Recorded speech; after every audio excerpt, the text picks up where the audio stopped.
آگے مختصر سی سورہ ہجر، سورہ نمبر 15، اس کا نام بھی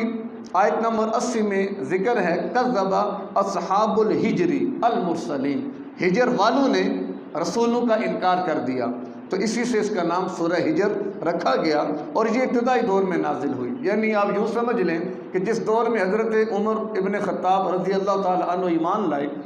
حضرت حمزہ ایمان لائے، یعنی آپ سمجھ لیں دوسرا دور۔ پچھلے عرصے میں نے عرض کیا تھا کہ مکی دور کو 4 ادوار میں تقسیم کر سکتے ہیں۔ پہلا دور 3 سال کا کہ جس میں آپ نے خفیہ دین کی دعوت دی، پھر اس کے بعد 2 سال وہ تھے کہ آپ کو حکم ہوا اب آپ اعلانیہ دین کی دعوت دیں، فَاصْدَعْ بِمَا تُؤْمَرُ، اب جو حکم دیا گیا کھل کر بیان کر دیں، اگر معاملہ مشرکین کا ہے تو وہ اعرض عن المشرکین، ان کی پرواہ نہ کریں،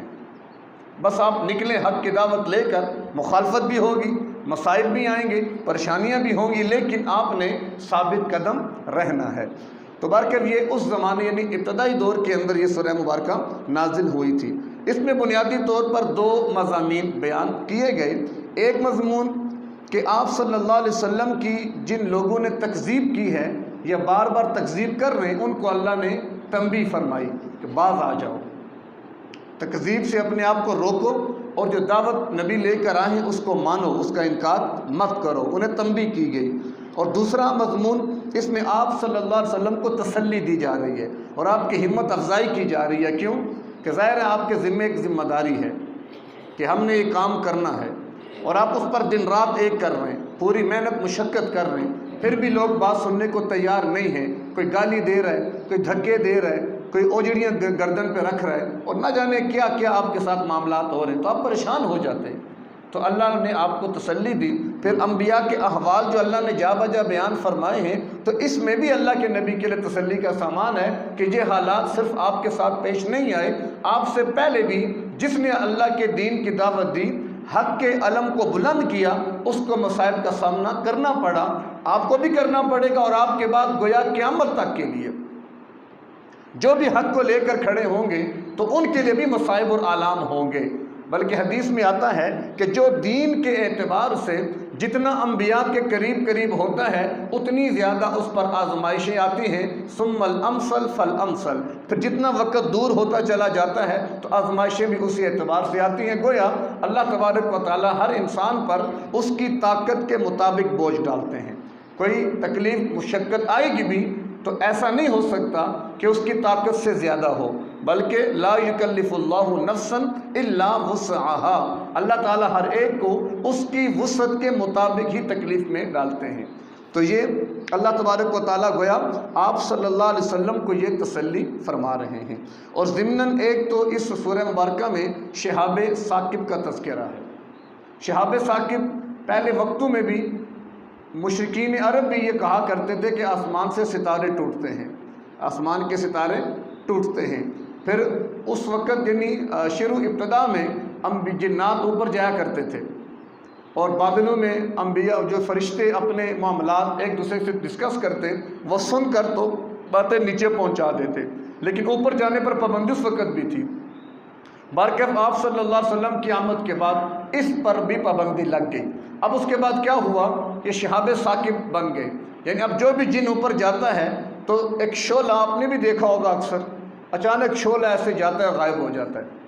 تو اس کو وہ لوگ ستاروں کے ٹوٹنے سے تعبیر کرتے تھے۔ وہ بات ہو یا یہ ہو کہ وہ شہاب ثاقب، اب فلاسفہ جو ہیں وہ کیا تعبیر کرتے ہیں کہ یہ زمین سے کوئی بخارات اٹھتے ہیں اوپر، اور ان میں کچھ آگ یا گیسیں بھر جاتی ہیں جس سے وہ کوئی گولے کی شکل اختیار کر لیتے ہیں، پھر وہ گولا اپنی جب طاقت میں پورا ہو جاتا ہے اچانک پھر وہ چل جاتا ہے، اور چلنے کے بعد ختم ہو جاتا ہے۔ وہ تعبیر کریں یہ تعبیر کریں، بات ایک ہی ہے۔ یعنی اللہ تبارک و تعالیٰ کا ایک نظام ہے کہ جو بھی جنات اوپر جائیں گے تو اب ان کو ان کے ذریعے مارا جاتا ہے، جس کو وہ لگ جائے وہ جن جو ہے وہ جل کر راکھ ہو جاتا ہے۔ اور اسی طرح اس سورہ مبارکہ میں ایک اور چیز کی طرف اشارہ کیا گیا کہ اللہ تبارک و تعالیٰ وَنَزَعْنَا بِقُلُوبِهِم مِّنْ غِلٍّ، کہ اہل جنت جنت میں جائیں گے تو اللہ ان کے دلوں سے کدورتیں نکال دے گا۔ ذرا انسانوں کی آپس میں طبعی طور پر ہو جاتی ہیں اختلافات، آپس میں مسائل بن جاتے ہیں، گھروں میں باہر دوستوں میں، تو دلوں میں کدورت آ جاتی ہے، دلوں میں کینہ آ جاتا ہے، جتنی مرضی آپ صلح کر لیں وہ کہتے ہیں نا وہ رسی جل تو جاتی ہے بل نہیں جاتا اس کا، تو انسان صلح تو کر لیتا ہے لیکن دل میں کہیں نہ کہیں وہ کدورت رہتی ہے۔ تو فرمایا کہ ظاہر کدورت ایک ایسی چیز ہے جو انسان کے لیے اذیت کا باعث ہوتی ہے۔ یعنی کسی نے آپ کے ساتھ زیادتی کی، ٹھیک ہے، اس نے واقعی بہت برا بھلا کہا کہ آپ کے دل میں کدورت آ گئی، بعد میں صلح ہو گئی، لیکن جب بھی آپ کی نظر پڑتی ہے نا فوراً آپ کے ذہن میں وہ بات آ جاتی ہے، تو آپ کی تکلیف ہوتی ہے آپ کو، اور جنت تکلیفوں کی جگہ نہیں ہے۔ تو اسی لیے اسی آیت کے ضمن میں حدیث مبارکہ ہے، حضرت عبداللہ بن عباس رضی اللہ عنہما فرماتے ہیں کہ اہل جنت جب جنت میں داخل ہوں گے تو وہ 2 چشموں پر گزریں گے،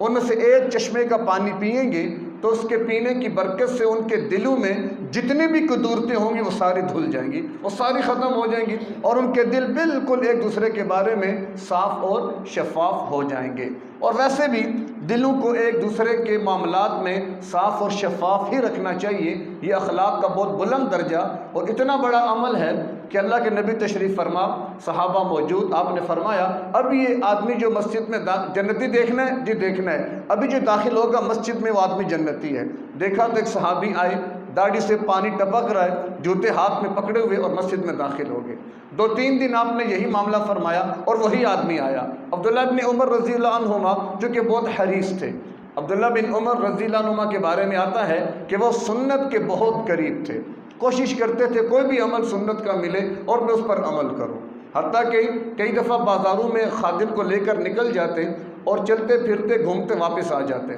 خادم کہتا آقا کوئی لیا نہیں، کچھ دیا نہیں، اور آپ واپس آ گئے تو جانے کی ضرورت کیا تھی؟ تو کہا کہ اللہ کے نبی کی سنت ہے کہ آپ جب بازاروں میں جایا کرتے تو ہر ایک ملنے والے کو سلام کیا کرتے تھے، میں تو سنت کو زندہ کرنے کے لیے نکلا تھا۔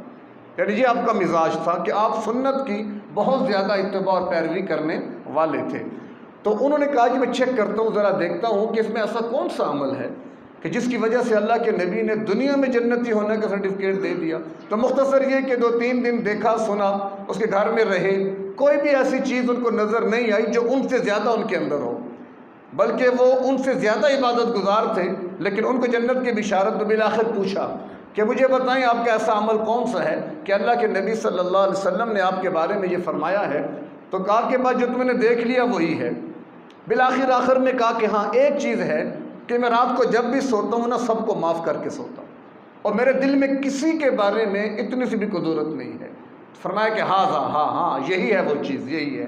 یعنی تمہارا اخلاق اعلیٰ درجے کا، اور تمہارا لوگوں سے درگزر کرنا، اور کرنی بھی چاہیے۔ کیوں؟ کوئی بات دل میں رکھنی یہ اپنے لیے نقصان، اپنا نقصان ہے نا، وہ تو بات کر کے چلا گیا، اندر سے آپ اپنے آپ کو گھولنا شروع کر دیں، یہ کون سی عقل مندی ہے؟ تو لہٰذا آپ یہاں سے سنا اور یہاں سے نکال دیا۔ ہاں خود سے کسی کو تکلیف نہ پہنچے، البتہ کوئی تکلیف دے رہے درگزر والا اور معاف کرنے والا معاملہ ہو، اگر ہم معاف کرنا سیکھ لیں تو ہمارے رشتے بہت پائیدار اور مضبوط ہو سکتے ہیں۔ ہمارا سب سے بڑا المیہ کیا؟ ہمارے اندر برداشت نہیں ہے،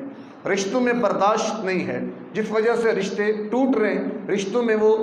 آپس میں اپنائیت نہیں ہے، محبت نہیں ہے۔ کیوں؟ ہم ایک دوسرے کو برداشت نہیں کرتے، ایک دوسرے کی غلطیاں معاف نہیں کرتے، جس کی وجہ سے ہم خود بھی اذیت میں رہتے ہیں اور اوروں کو بھی اذیت میں ڈالتے ہیں۔ تو اللہ ہمیں قرآن کا فہم نصیب فرمائے، اور جو بھی تعلیمات اخلاقیات قرآن ہمیں سکھا رہا ہے اللہ ہمیں اپنی زندگیوں میں لانے کی توفیق عطا فرمائے۔ وآخر دعوانا ان الحمد للہ رب العالمین۔